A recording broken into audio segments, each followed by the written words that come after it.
नहीं, 2 टाइम तो खाते ही होंगे सब, है ना? क्यों खाते हो खाना? एक टाइम क्यों नहीं खाते?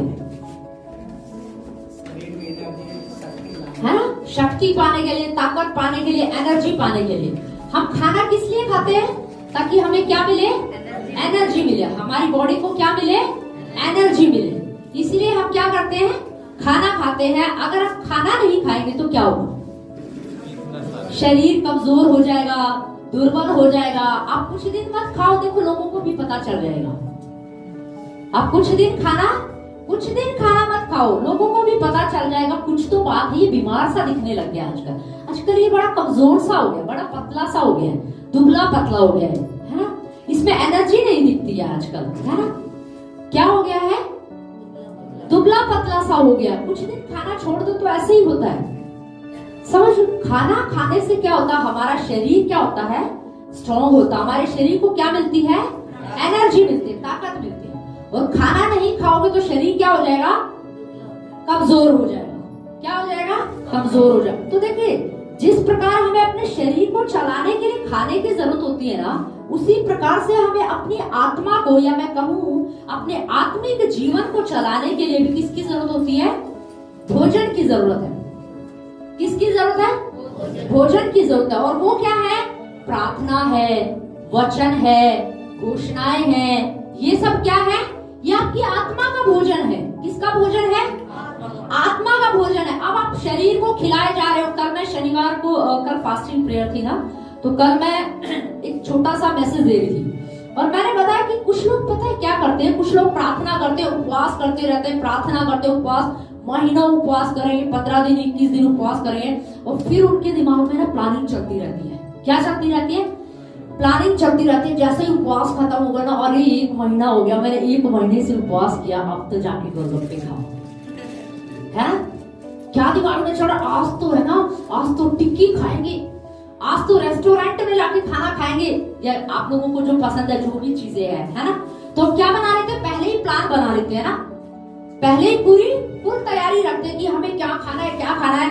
और फिर क्या करते हैं? बस प्रार्थना से, उपवास से जैसे ही बाहर आते हैं ना, तो अब उन्हें लगता है यार बहुत हो गया प्रार्थना, अब बहुत हो गई प्रार्थना। जनवरी से कर रहे हैं, फरवरी हो गया, फरवरी भी चला गया, मार्च जाने को हो गया, अब बस बहुत हो गया, अब बहुत हो गया, अब थोड़ा रेस्ट करते हैं। क्या करते हैं? अब थोड़ा सा रेस्ट करते हो। रेस्ट क्या होता है? कई बार वो रेस्ट क्या कर देता है? दिक्कत करता है। दिक्कत कैसे करता है? अब हम आराम में आ गए ना। किसमें आ गए? आराम में आ गए। अब हमें उपवास बस कर रहे थे, प्रार्थना कर रहे थे। जब तक उपवास था तब तक प्रार्थना थी, उपवास खत्म, प्रार्थना खत्म। अब हम क्या हो गए? अब आराम में आ गए। और जब आराम में व्यक्ति आ जाता ना, फिर वो सोचता कि अब ये भी खा लूं, ये भी खा लूं, ये भी खा लूं, और पता चला कि पेट क्या हो गया? खराब हो गया। क्यों? अब किस में आ गए? विश्राम में आ गए ना। किस में आ जाते हैं? विश्राम में आ जाते हैं। ठीक उसी प्रकार से कई बार है ना, पता है कुछ लोग क्या करते हैं? प्रार्थना करते रहते हैं, उपवास करते रहते हैं, और फिर अचानक से वो प्रार्थना खत्म कर देते हैं। अचानक से उनकी प्रार्थना कम हो जाती है। अचानक से वो प्रार्थना, बस अब वो सोचते हैं यार बहुत लंबे टाइम से उपवास कर रहे हैं, प्रार्थना भी बहुत लंबे टाइम से कर रहे हैं, अब थोड़ा रेस्ट ले लेते हैं। अब क्या कर लेते हैं? रेस्ट ले लेते। मैं आपको बता रही हूँ, ये रेस्ट बहुत खतरनाक है। ये रेस्ट क्या है? ये बहुत खतरनाक है। प्रभु ने कह रहा है कि आपको खाना नहीं, आपको पहनना नहीं, खाओ पहनो, जो आपको अच्छा लगे वो खाओ। पर प्रभु कह रहे हैं कि जो आपका प्रार्थना का लाइफस्टाइल है ना, आपका दिन की जो, एक दिन की जो औसत है, एक दिन का जो आप 2 घंटे आपने रखा है, 3 घंटे आप जो रख रहे ना, प्रभु उसके साथ कॉम्प्रोमाइज नहीं करने देगा। समझ रहे? आप खाओ पियो घूमो, प्रभु मना नहीं कर रहे हैं। कई बार होता है ना, बहुत ज्यादा घंटों घंटों प्रार्थना करें, कुछ समय ऐसा आता है करते ही नहीं है। एक समय आता है फिर लोग करते नहीं। अब हमारा 1 हफ्ते रेस्ट है, नहीं, वो रेस्ट बहुत खतरनाक है। वो रेस्ट वो बहुत खतरनाक है। दाऊद ने भी रेस्ट लिया। दाऊद ने क्या लिया? रेस्ट लिया। युद्ध करता था, युद्ध लड़ता रहा। अब उसने सोचा बहुत युद्ध लड़ लिए, अब क्या कर लिए? बहुत युद्ध लड़ लिए मैंने, अब मेरे पास टीम तैयार हो गई है, सेना तैयार हो गई है, अब वही जाएगी युद्ध लड़ने के लिए। अब दाऊद को लगा अब क्या करना है? थोड़ा सा रेस्ट करना। बहुत हो गई है प्रार्थना, बहुत हो गई है बाइबल, कभी तो रेस्ट भी करेंगे ना। प्रभु आपको आराम के लिए मना नहीं कर रहे हैं, प्रभु आपको सोने के लिए मना नहीं कर रहा, आपको खाने के लिए मना नहीं कर रहा, घूमने के लिए मना नहीं कर रहा है। पर जो समय प्रभु का है ना, जो समय आपने प्रभु के लिए रखा है, ये 2 घंटे, ये 3 घंटे, ये 4 घंटे मुझे प्रभु को देने हैं, उसके साथ प्रभु कॉम्प्रोमाइज नहीं करेगा। उसके साथ प्रभु आपको फेर बदल करने के लिए नहीं बोलेगा। अगर उस टाइम के साथ आप फेर बदल कर रहे हो ना, वो टाइम आपने खत्म कर दिया है ना, तो ये समझ लो ये बहुत खतरनाक है। फिर ये क्या है? ये बहुत खतरनाक है। आपको पता है दाऊद विश्राम में चला गया, और विश्राम क्या, आप दाऊद युद्ध में नहीं गया, युद्ध में नहीं गया तो छत पे बड़ा आराम से टहल रहा है, बड़ा आराम से मजे से घूम रहा है। क्या कर रहा है? मजे से घूम रहा है। और बाइबल बताते हैं वो किस में गिर गया? पाप में गिर गया। जब प्रार्थना जीवन हमारी लाइफ से खत्म हो जाता है ना, तो शैतान अटैक करना शुरू कर देता है। ध्यान से सुनिए, जब हम विश्राम में सोचते हैं ना, बस आप बहुत प्रार्थनाएं कर लिए, अब थोड़ा सा तो रेस्ट भी चाहिए, नहीं आपको रेस्ट बहुत खतरनाक है। रेस्ट करो, पर जो समय प्रभु का है ना, वो आपको करना पड़ेगा। कभी ऐसा होता है हमने बहुत खा लिया, बहुत खा लिया, बहुत खा लिया, सालों से तो खाते आ रहे हो, सालों से खाते आ रहे हो, 2 टाइम खाते हो, 3 टाइम खाते हो, कभी ऐसा मन में आया बहुत खा लिया अब नहीं खाएंगे? आया कभी मन में? अगर ऐसा मन में आ जाए तो क्या होगा सोचो, बताओ। दिक्कत में आ जाओगे भाई, चल नहीं पाओगे, चक्कर आने लगेंगे, कहीं रोड पे पड़े मिलोगे, समझ। पर हम आत्मा में शरीर का बहुत ध्यान रखते हैं, 3 टाइम भोजन देंगे, 3 टाइम पानी देंगे, सब कुछ करेंगे, पर जो अंदर जो हमारा आत्मिक जीवन है, हमें उस पर भी क्या करना है? ध्यान देना है। बहुत प्रार्थना कर ली है, अब नहीं करेंगे, अब आराम करेंगे। दाऊद ने भी सोचा बहुत युद्ध कर लिए हैं, अब क्या करेंगे? अब विश्राम करेंगे। बाइबल बताते हैं दाऊद पाप में गिर गया। अब सोचिए, अगर वो युद्ध में चला गया होता तो क्या वो पाप में गिरता? नहीं गिरता। लेकिन वो पाप में क्यों गिर गया? क्योंकि वो किस में आ गया? विश्राम में आ गया। आज मैं युद्ध करने नहीं जाऊंगा, आज मेरा मन नहीं है। आज कई बार लोग करते हैं ना, आज मेरा मन नहीं है प्रार्थना करने का, इसलिए आज मैं प्रार्थना करूंगा ही नहीं। नहीं, ये बहुत खतरनाक है। अगर ऐसा विचार आपके अंदर आ गया ना, आज प्रार्थना नहीं करते, आज विश्राम करते, समझ लो ये शैतान की ओर से। प्रभु आपको विश्राम देता है, बिल्कुल देता है, पर जो आपका प्रार्थना का जीवन है, प्रभु उसको खत्म करके आपको विश्राम में नहीं ले जाना चाहता। जो समय आपने प्रार्थना के लिए रखा है ना, वो तो आपको करना पड़ेगा। आप अपने शरीर को 3 टाइम भोजन देते हो और आत्मा को आप 1 टाइम भी प्रार्थना नहीं कर रहे, तो आत्मा क्या हो जाएगी? आत्मिक जीवन, आत्मा क्या हो जाएगी? कमजोर हो जाएगी भाई।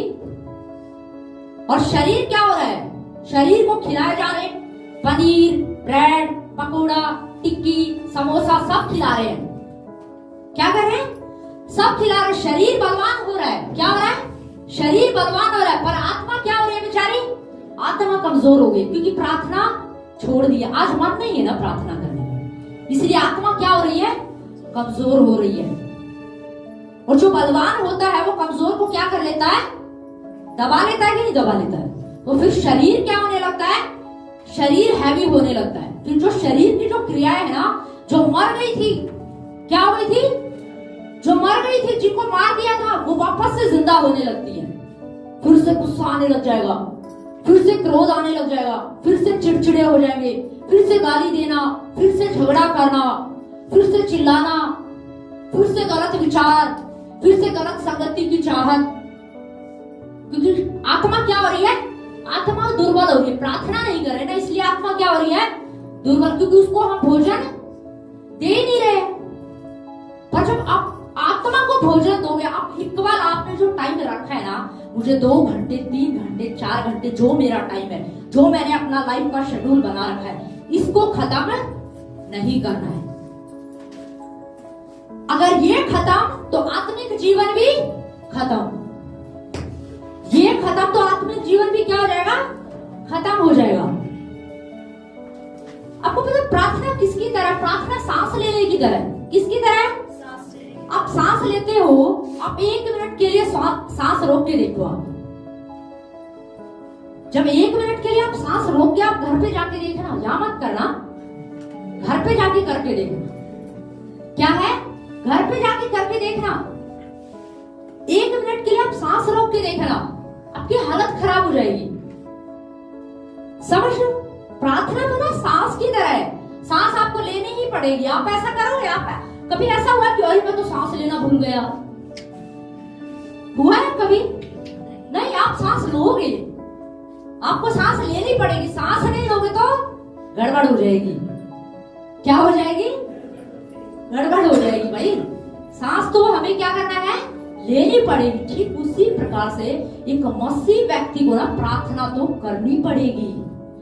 वो नहीं कह सकता आज मेरा मन नहीं है, वो नहीं कह सकता आज मेरी इच्छा नहीं है प्रार्थना करने की, कल मैंने 1 घंटा प्रार्थना की थी, आज तो मैं सिर्फ 5 मिनट ही करूंगा, मेरी मर्जी। नहीं, वो नहीं कह सकता। अगर वो ऐसा बोलेगा तो उसका आत्मिक जीवन मर जाएगा, उसका शरीर उस पर हैवी होने लग जाएगा, शरीर की प्रतिक्रियाएं जो है ना वो उठने लग जाएंगी, और आत्मा क्या हो जाएगा? दुर्बल हो जाएगा। तो प्रार्थना जो है ना सांस की तरह है। अगर सांस निकल गई, बॉडी में से सांस निकल जाए तो क्या होता है? आदमी खत्म। फिर नहीं है, फिर आप उसको बोलो चुन्नू मुन्नू, कुछ भी डुगू कुट्टू, कुछ भी बोलो, कुछ सुनाई, उसको कुछ सुनाई नहीं देगा, क्योंकि आत्मा क्या है? जा चुकी है। सांस क्या है? जब वो निकल गई ना तो खत्म। समझ? तो प्रार्थना जो है ना आत्मिक जीवन के लिए ऐसा ही है, बिल्कुल एक सांस की तरह है। मैं एक वचन पढ़ रही थी, अगर एक सिपाही जो है ना, एक सिपाही, बाइबल के अंदर एक आत्मिक युद्ध के हथियारों के बारे में जिक्र है, और वहां पे लिखा है एक योद्धा जो है आत्मिक युद्ध के सारे हथियार पहन लेता है। हथियारों के बारे में वहां लिखा है ना, सोचिए सारे हथियार उसने पहन लिए। क्या कर लिए उसने? सारे हथियार पहन लिए, और अब वो युद्ध में चला गया। किस में चला गया? युद्ध में चला गया, पर अब वो सांस नहीं ले पा रहा है। सांस नहीं ले रहा है तो क्या वो युद्ध लड़ेगा? खत्म कहानी। समझ रहे? तो कुछ लोग है ना सारे सब कुछ करेंगे, सारे हथियार पहन लेंगे, पर प्रार्थना बाइबल में साफ लिखा सारे हथियारों के बाद जो है ना बाइबल को, प्रार्थना को वहां रखा गया है। सारे हथियार पहन लो, फिर क्या करो? प्रार्थना करो। तो प्रार्थना सांस की तरह है। आप जब सांस ले रहे हो ना तो सांस की तरह प्रार्थना क्या करती है? काम करती है। आप जब तक प्रार्थना करते रहोगे, आत्मिक रूप से आप जिंदा हो, आप जीवित हो, आप चल फिर रहे हो, आप काम कर रहे हो, पर अगर आप प्रार्थना नहीं कर रहे हो तो आत्मिक रूप से क्या हो? आप मरे हुए हो। या मैं कहूं प्रार्थना किसकी तरह है? ये जो बल्ब है, जो लाइट आपको दिख रहा है, ये लाइट जब तक जल रही है, जलती हुई लाइट पे मक्खी बैठ सकती है क्या? या मच्छर बैठ जाएगा क्या? नहीं। पर जैसे ये लाइट बंद होगी तो क्या होगा? तब मक्खी बैठ जाएंगी, मच्छर भी इस पर क्या हो जाएंगे? बैठ जाएंगे। और फिर आप देखना इन पे काली काली दाने से, धब्बे से दिखाई देते हैं। वो क्या होता है? लाइट बंद होती है ना तो मक्खी मच्छर उस पे आके क्या करते हैं? बैठते हैं और उस पे कुछ कुछ करके चले जाते हैं। तो आत्मिक जीवन में ऐसे ही है, इस बल्ब की तरह ही है। आपकी प्रार्थना इस बल्ब की तरह है। प्रार्थना चल रही है तो आप जल रहे हो, प्रार्थना चल रही है तो आप जल रहे हो, प्रार्थना खत्म तो आप बुझ गए। और फिर कुछ वो जो मक्खी मच्छर है ना, वो मक्खी मच्छर क्या है? वो चिंताएं, वो टेंशन, वो घर की छोटी छोटी बातें, जो पहले तो चींटी लगती थी पर अब क्या दिखने लग गई है? अब पहाड़ दिखने लग गई है। जब तक प्रार्थना में थे तो वही चीजें, देखो परिस्थिति नहीं बदली है, समस्याएं वही है, परिस्थिति वही है, पर जब प्रार्थना में थे ना तो वो क्या दिख रही थी? चींटी दिख रही थी। पर जब प्रार्थना खत्म हो गई तो वही चीजें, देखो चीजें वही है, पहले चींटी दिख रही थी, पर अब प्रार्थना जीवन नहीं है तो अब वो चींटियां क्या दिखने लगी? अब वो पहाड़ दिखने लगी। ओह इतनी बड़ी बात, इसको कैसे करेंगे, ये कैसे होगा, पता नहीं कैसे होगा, होगा भी या नहीं होगा। पहले सही था, जब तक प्रार्थना में थे सब होगा, सब होगा, सब प्रभु सब करेगा, सब करेगा, सब हो जाएगा, कोई बड़ी बात नहीं है। लेकिन अब वही चीजें प्रार्थना से बाहर आ गए ना, अभी वही चीजें पहाड़ दिखते हो, मेरे बस की बात नहीं है, नहीं प्रभु ये कैसे होगा। पता है क्यों? क्योंकि प्रार्थना जीवन में क्या हो गए हैं? कमजोर हो गए हैं। क्या हो गए हैं? कमजोर हो गए। क्यों ना एक बाइबल वचन निकालेंगे, पहला थिस्सलुनीकियों उसका 5 अध्याय,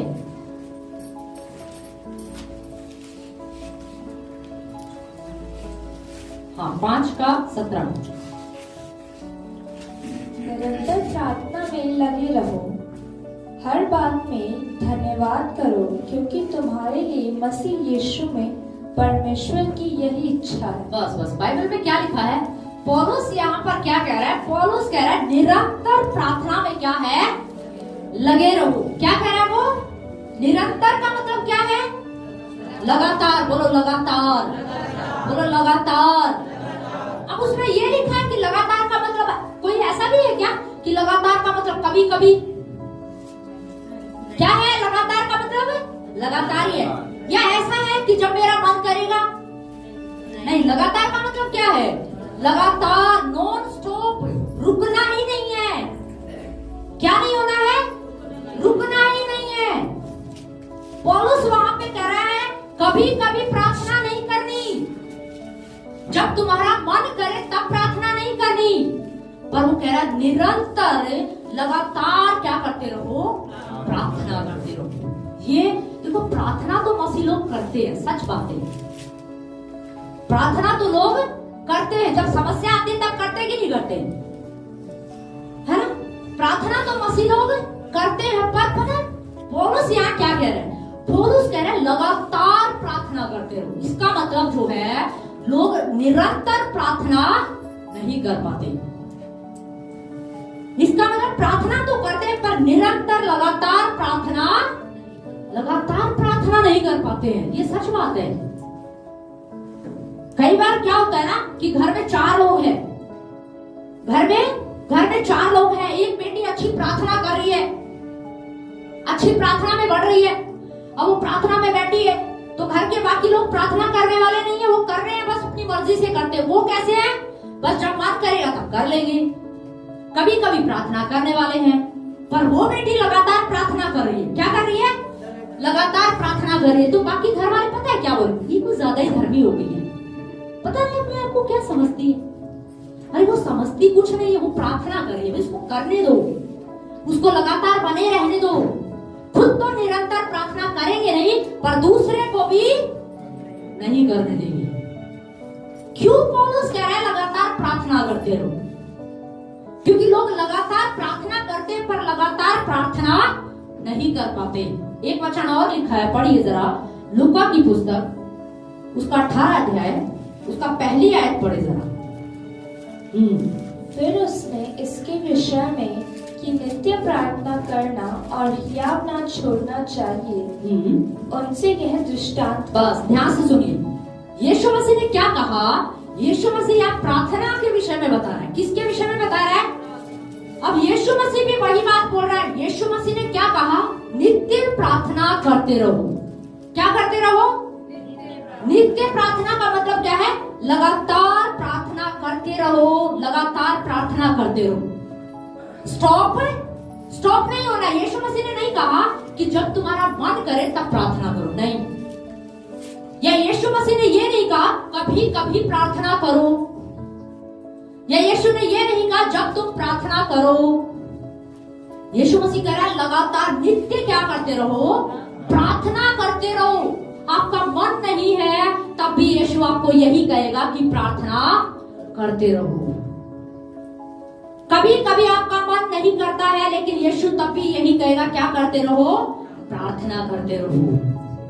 आप प्रार्थना छोड़ नहीं सकते, क्योंकि यीशु मसीह को पता प्रार्थना सांस की तरह है। प्रार्थना किसकी तरह है? सांस की तरह। सांस छोड़ दो तो जीवन खत्म, प्रार्थना छोड़ दी तो आत्मिक जीवन भी खत्म। समझ? इसीलिए तो यीशु मसीह कह रहा है। यीशु मसीह भी जानता था लोग प्रार्थना तो करते हैं, पर निरंतर प्रार्थना नहीं कर रहे। 10 दिन प्रार्थना करेंगे, महीने का 20 दिन ऐसे ही, हफ्ते में 3 दिन प्रार्थना करेंगे, 4 दिन ऐसे ही। समझ? कुछ लोग प्रार्थना, अब यीशु मसीह आगे जाके कह रहा है कि नित्य प्रार्थना करते रहो और हियाव मत छोड़ो। इसका मतलब लगातार प्रार्थना में लोग क्या कर देते हैं, हियाव छोड़ देते हैं। यीशु मसीह को पता था, यीशु मसीह को पता था, यीशु जानता था। अब यीशु को पता होगा ना, चेले साथ रहते थे। चेले क्या रहते थे, साथ रहते थे। तो हो सकता है चेलों के अंदर कुछ ऐसा यीशु मसीह को दिखा होगा। अब यीशु मसीह तो रेगुलर प्रार्थना करता है, निरंतर प्रार्थना करता है, पर चेलों को लगा होगा गुरु आज हमारा मन नहीं है प्रार्थना करने का, है ना। हो सकता है बोला होगा, है ना। सारी बातें तो इसमें नहीं लिखी ना। अब यीशु मसीह कह रहा होगा, क्यों? यीशु मसीह ने पतरस से क्या कहा एक बार? यीशु मसीह गतसमनी बाग में जब प्रार्थना करने के लिए गया तो अपने चेलों से क्या कहा? तुम रुको यहीं, एक घड़ी जाकर तुम मेरे लिए क्या करो, प्रार्थना करो। समझ? और बाइबल में क्या लिखा है? पतरस क्या हो गया, सो गया। देखो एक ही घड़ी बोला था प्रभु ने, क्या बोला था? एक घड़ी जागना है तुम्हें, एक घड़ी प्रार्थना करनी है मेरे लिए बैठकर, तुम एक घड़ी प्रार्थना करो। वो एक घड़ी प्रार्थना नहीं कर पाए, वो क्या हो गए, सो गए। तो यीशु मसीह के साथ चेले थे ना, तो चेलों का भी कभी कभी मन करता होगा, क्या गुरु जब देखो प्रार्थना प्रार्थना प्रार्थना, आज तो रेस्ट लेते हैं, आज हमारा मन नहीं है, तो आज हम पार्टी मनाने जाते हैं। पार्टी मनाना गलत नहीं है, घूमने जाना गलत नहीं है। पार्टी गलत वाली पार्टी नहीं, अच्छी वाली पार्टी। खाना अच्छा खाना मना नहीं है, पर जो प्रार्थना का जीवन आपका है ना, जो आपने प्रभु को जो रखा है कि 2 घंटे 3 घंटे मेरा प्रार्थना का जीवन है और इसमें मुझे प्रार्थना करनी है, आप उसके साथ फेरबदल नहीं कर सकते। उस टाइम के साथ आपको कॉम्प्रोमाइज नहीं करना है, आपको प्रार्थना तो करनी ही पड़ेगी। यीशु मसीह यही तो कह रहा है, नित्य प्रार्थना करते रहो और हियाव मत छोड़ो। इसका मतलब लोग क्या कर देते हैं, हियाव छोड़ देते हैं। लगातार प्रार्थना कर रहे हैं 1 महीने से 2 महीने से, अचानक एक दिन विचार आया, कोई सहेली आ गई, अरे चल यार घूमने चलते। कोई बात नहीं, घूमना गलत नहीं है, चलेंगे घूमने, पर तू थोड़ी देर रुक जा, मेरी 2 घंटे मुझे प्रार्थना करनी है, उसके बाद चलेंगे ना। आप जब सुबह भोजन खाते हो, सुबह खाना किस लिए खाते हो? बिना जो काम है आप करते हो घर के अंदर, क्या वो बिना खाए करते हो? नहीं, पहले आप खाओगे, एनर्जी लोगे, तब क्या करते हो, काम करते हो। आपको शरीर को दिन भर में चलाने के लिए भोजन की जरूरत पड़ती है। पूरे दिन भर में आपको चलाने के लिए, अपनी आत्मा को चलाने के लिए ना, आपको प्रार्थना की जरूरत है। जब आप प्रार्थना करते हैं ना, तो आपकी आत्मा को एनर्जी मिलती है और वो एनर्जी पूरा दिन काम करती है। वो एनर्जी पूरा दिन काम करेगी। आपको गुस्सा आ रहा होगा, पवित्र आत्मा आपको रियलाइज कराएगा, आपको बोलेगा देख गुस्सा करना ठीक नहीं, क्योंकि आपने क्या की है, प्रार्थना की। आपको एनर्जी मिली हुई है और पवित्र आत्मा आपको रिमाइंड कराएगा। आप बस गुस्से में कुछ बोलने वाले थे, पवित्र आत्मा ने बोला बस बस शांत रहे, शांत शांत, बस शांत। समझ? लेकिन जब प्रार्थना में नहीं होते ना, तब गड़बड़ी हो जाती है, तब गड़बड़ी कर सकते हैं। लेकिन प्रार्थना करके उठे थे, गुस्सा आ रहा था, बस आत्मा में आएगा, नहीं नहीं बस शांत शांत, कंट्रोल। समझ? यीशु मसीह कह रहा है नित्य प्रार्थना करते रहो। ये ऑप्शन नहीं दिया यीशु मसीह ने, कभी कभी करना, जब तुम्हारा मन करे तब करना। बोला लगातार प्रार्थना करो। लगातार क्या करनी है, लगातार प्रार्थना करते रहो, नित्य पुकारते रहो। और लिखा हियाव मत छोड़ो। हियाव नहीं छोड़ना, हार नहीं मानना है। कई बार लोग प्रार्थना करते रहते फिर सोचते अरे कुछ हो तो रहा ही नहीं है। इसका मतलब लोग हियाव छोड़ देते हैं। कैसे छोड़ सकते हैं? प्रार्थना कर रहा होगा घर में एक व्यक्ति, अरे क्या हर रोज प्रार्थना करती रहती है, कभी कभी नहीं भी करोगे तो क्या दिक्कत हो जाएगी। तो कुछ लोग पता है खुद तो प्रार्थना करेंगे नहीं, पर दूसरे को भी प्रार्थना नहीं करने देंगे। कई बार होता है ऐसा हाल, प्रार्थना कर रहे हैं, डेली प्रार्थना कर रहे हैं, बस घर के बोलेंगे अरे क्या हर रोज जब देखो प्रार्थना। कभी टाल भी हो सकते है, कभी रहने भी दिया करो। फिर वो सोच रहा है यार बस ये परिवार के सारे लोग ना मिलके क्या बोलते हैं, कुछ ना कुछ बोलते ही रहते हैं, ठीक आज मैं प्रार्थना करता ही। अरे शैतान तो यही चाहता था भाई, शैतान तो चाहता ही यही था कि तुम प्रार्थना छोड़ दो। होना क्या चाहिए था वहां पर? कुछ भी कह लो, मम्मी आप कुछ भी कह लो, पापा आप कुछ भी कह लो, भैया आप कुछ भी कह लो, पर प्रार्थना तो करूंगा, प्रार्थना तो करूंगा। पर कुछ लोग क्या होते हैं ना, गुस्से में ठीक है, ये घर वाले बहुत चिक करते हैं, जब देखो कुछ ना कुछ बोलते। मैं प्रार्थना करने बैठूं, मैं बाइबल पढ़ूं, तभी घर के कुछ ना कुछ बोलते हैं। अब पढ़नी, अब प्रार्थना करनी नहीं, गलत है। ये प्रभु का काम नहीं है, ये शैतान का काम है। समझ लो, शैतान तो चाहता ही यही था कि आप प्रार्थना से उठ जाओ, आप प्रार्थना करनी स्टॉप कर दो। वो उकसा रहा था। क्या करता है वो? कुछ नहीं करता, बस वो उकसाता है।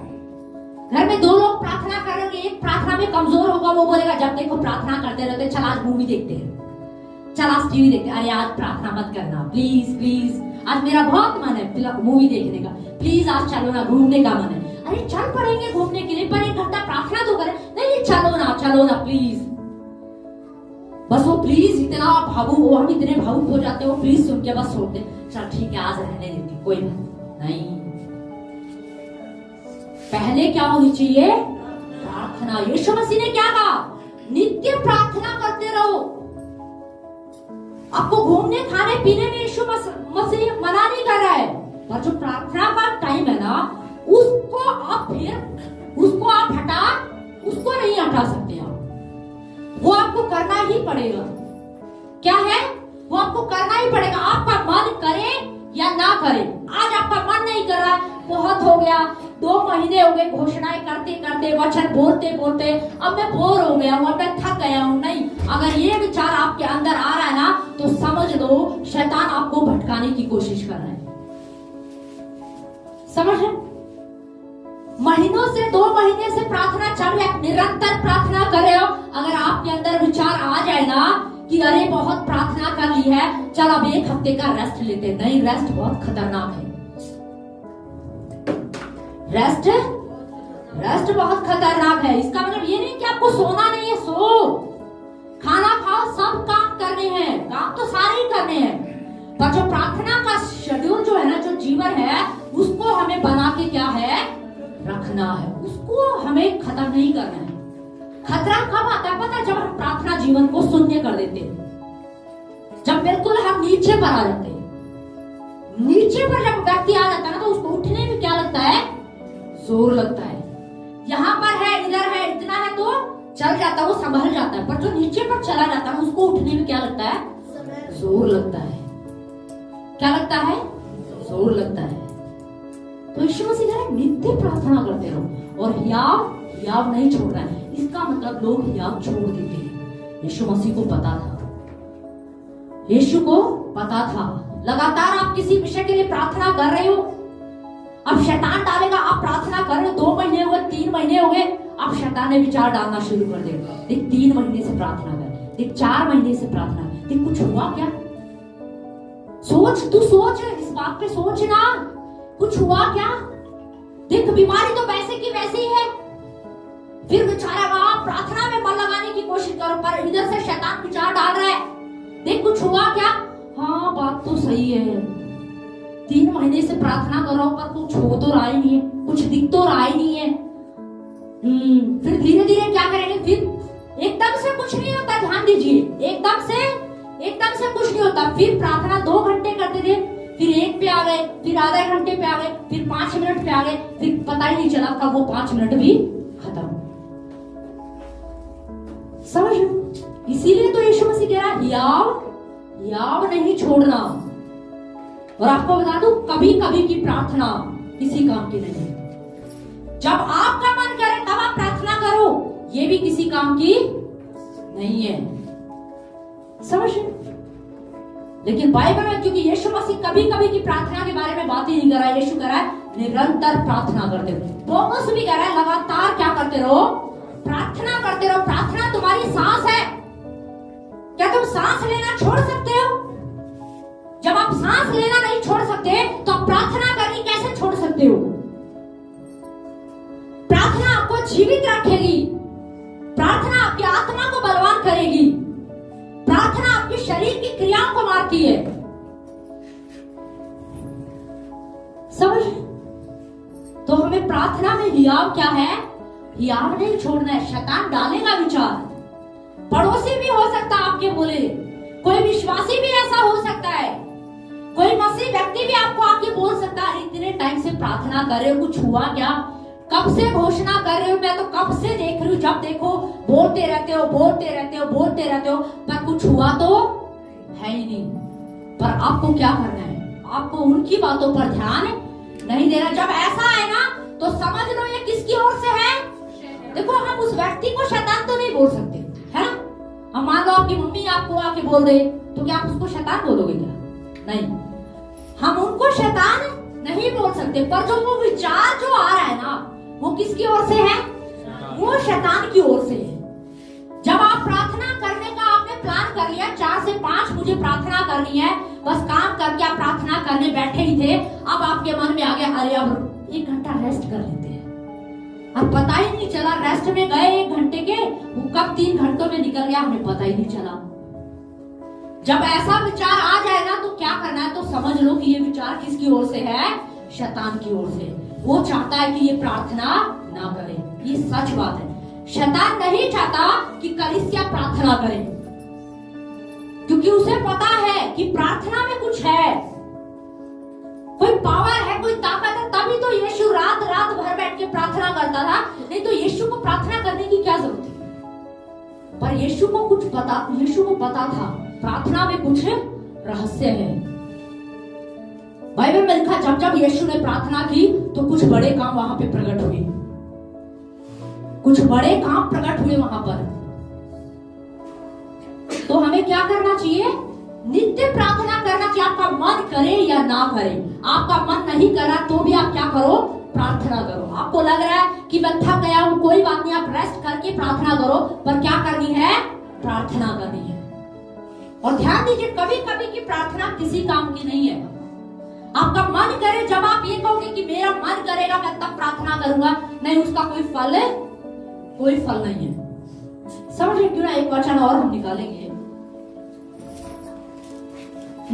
मत्ती की पुस्तक उसका 9 अध्याय उसका 27 से पढ़े जरा। जब यीशु वहां से आगे बढ़ा तो 2 अंधे उसके पीछे यह पुकारते हुए चले, हे दाऊद की संतान, हम पर दया कर। जब वह घर में पहुंचा तो वे अंधे उसके पास आए और यीशु ने उनसे कहा, क्या तुम्हें विश्वास है कि मैं यह कर सकता हूँ? बस अभी ध्यान से सुनना। आप लोगों ने निकाल लिया होगा, आप लिख लीजिए, और हाँ, इसको जरा धीरे धीरे पढ़िए, फिर से पढ़िए। जब यीशु वहां से आगे बढ़ा, देखो इससे ऊपर जब आप पढ़ोगे तो यीशु किसी के घर में था, उस घर में से निकल कर बाइबल बताती है जब यीशु क्या हुआ? आगे बढ़ा। क्या बढ़ा? आगे बढ़ा। जैसे यीशु आगे बढ़ा तो यीशु मसीह के पास 2 अंधे आए। कौन आए? 2 अंधे आए। अब और उन अंधों ने यीशु मसीह के साथ क्या बोला? हाँ पढ़िए जरा। यह पुकारते हुए चले। हाँ देखिए, सुनिए, अब वो यीशु मसीह के पीछे पुकारते हुए चल रहे हैं। देखो अगर एक बार पुकारा होता तो क्या लिखा होता? अंधों ने यीशु मसीह को पुकारा। अगर एक बार उन्होंने बोला होता तो क्या लिखा होता यहाँ पर? अंधों ने यीशु मसीह को क्या किया? पुकारा। पर यहाँ पे क्या लिखा है? अंधे क्या करते रहे? यीशु मसीह को पुकारते रहे। इसका मतलब ये एक बार की प्रक्रिया नहीं है। अब उन्होंने 1 बार बोला, 2 बार बोला, 3 बार बोला, 4 बार बोला, 5 बार बोला या 10 बार बोला, यीशु मसीह के साथ तो भीड़ रहती थी ना। अब अंधों को यीशु मसीह दिखाई नहीं दे रहा है। अंधों को यीशु मसीह दिखाई नहीं दे रहा। कई बार हम अपनी कमजोरियों को सामने रखते हैं। मैं कैसे करूं, आज तो मेरी तबीयत ठीक नहीं है। अरे कोई बात नहीं, आप बैठ के प्रार्थना नहीं कर सकते, आप लेट के तो कर सकते हो। समझ रहे? कई बार क्या बोलते हैं कुछ लोग, अरे आज मेरी हिम्मत नहीं है, कोई बात नहीं, आप लेट के ही प्रार्थना कर लो, पवित्र आत्मा आपको लेटे लेटे ही बल दे देगा। हालेलुया। कई बार हमारा मन नहीं कर रहा है, लेकिन आप सोचिए, वो अंधे थे, वो देख नहीं सकते थे, उन्हें तो दिख भी नहीं रहा था कि यीशु मसीह कौन सी दिशा में खड़ा, इधर खड़ा कि इधर खड़ा, इधर है कि इधर है, उन्हें तो दिखाई भी नहीं दे रहा था। ये कमजोरी थी ना उनकी। पर बाइबल बताते हैं वो फिर भी क्या करते रहे? पुकारते रहे। फिर भी वो प्रार्थना करते रहे, यीशु हे दाऊद की संतान मुझ पे दया कर, हम देखना चाहते हैं। और ये पुकारना उनका क्या? ये प्रार्थना ही तो है। ये क्या है? ये प्रार्थना ही तो कर रहे हैं वो यीशु मसीह से। वो बार बार प्रार्थना कर रहे, बार बार पुकार रहे। बाइबल में लिखा है वो पुकारते रहे। अब कितनी देर पुकारा है देखिए मुझे नहीं पता, पर बाइबल ये बताते हैं यीशु एक घर से निकला और फिर जब चलने लगा ना तो रास्ते में वो क्या करते रहे, पुकारते चलते रहे। और बाइबल में लिखा यीशु मसीह किसी घर में जाके रुक गया। इसका मतलब अब यीशु मसीह, मुझे लगता है कि हम एक डिस्टेंस तय कर लेते। मान लीजिए यीशु मसीह फिरोज गांधी से निकला, फिरोज गांधी में किसी घर में था। अब यीशु मसीह यहाँ से निकला और न्यू कॉलोनी मोड़ तक यीशु मसीह गया। दूसरा घर कहाँ पर है, न्यू कॉलोनी मोड़ पर। अब सोचो वो दो अंधे भिखारी जो यीशु मसीह के पीछे जो है यहाँ से लगे थे, कहाँ से, फिरोज गांधी से वो चिल्ला रहे हैं। और यीशु मसीह कहाँ जा रहा है, कहाँ जाके रुका है, न्यू कॉलोनी मोड़ में किसी का घर था, किसी सोनू भाई का घर था, उस भाई के घर में जाके यीशु रुका। लेकिन ये जो बीच का डिस्टेंस है ना ये बहुत खास है, समझो। आप सोच के देखिए, दो अंधे भिखारी हैं, उन्हें दिखाई नहीं दे रहा है। हो सकता है वो यीशु के पीछे चल रहे तो हो सकता है उन्होंने किसी से सहारा ले लिया होगा। उनके पड़ोसी भी अच्छे ही थे, कोई ऐसे नहीं थे अरे मैं क्यों लेके जाऊं तेरे को, चल। अच्छा था कोई अच्छे पड़ोसी मिल गए बेचारों, नहीं तो आजकल अच्छे पड़ोसी मिलना भी बड़ी मुश्किल बात है ना। अच्छे पड़ोसी भी आजकल नहीं मिलते, पर उसको अच्छे पड़ोसी मिल गए, ये अच्छी बात हो गई। अब क्योंकि यीशु मसीह के पीछे वो अंधे थे, वो देख तो सकते नहीं थे, तो यीशु के पीछे चल कैसे रहे थे भाई। इसका मतलब किसी से उन्होंने क्या ली है, हेल्प लिया। अरे सुनो हमें यीशु के पीछे लेके चलो ना, हमें देखना है, हमें चंगाई पानी, हमें छुटकारा पाना, आप हमें लेके चलो ना प्लीज, हमारी मदद करो ना। अब वो ऐसे नहीं थे अरे क्या प्रार्थना करे, कब तक प्रार्थना करते रहो, छोड़ दो बस बहुत हो गया। उन्होंने कहा है प्रार्थना करते रहो, पुकारते रहो, पुकारते रहो, पुकारते रहो। ऐसे पड़ोसी सबको मिलने चाहिए जो ये कहे प्रार्थना करते रहो, करते रहो। समझ वो दो अंधे भिखारी उन्हें दिखाई नहीं दे रहा था और पूरे रास्ते वो चिल्लाते हुए जा रहे, हे दाऊद की संतान हम पे क्या कर, दया कर, हमें हम पर दया कर। अब आप सोच के देखिए वो थक सकते थे। यीशु मसीह क्या कह रहा है, नित्य क्या करते रहो, प्रार्थना।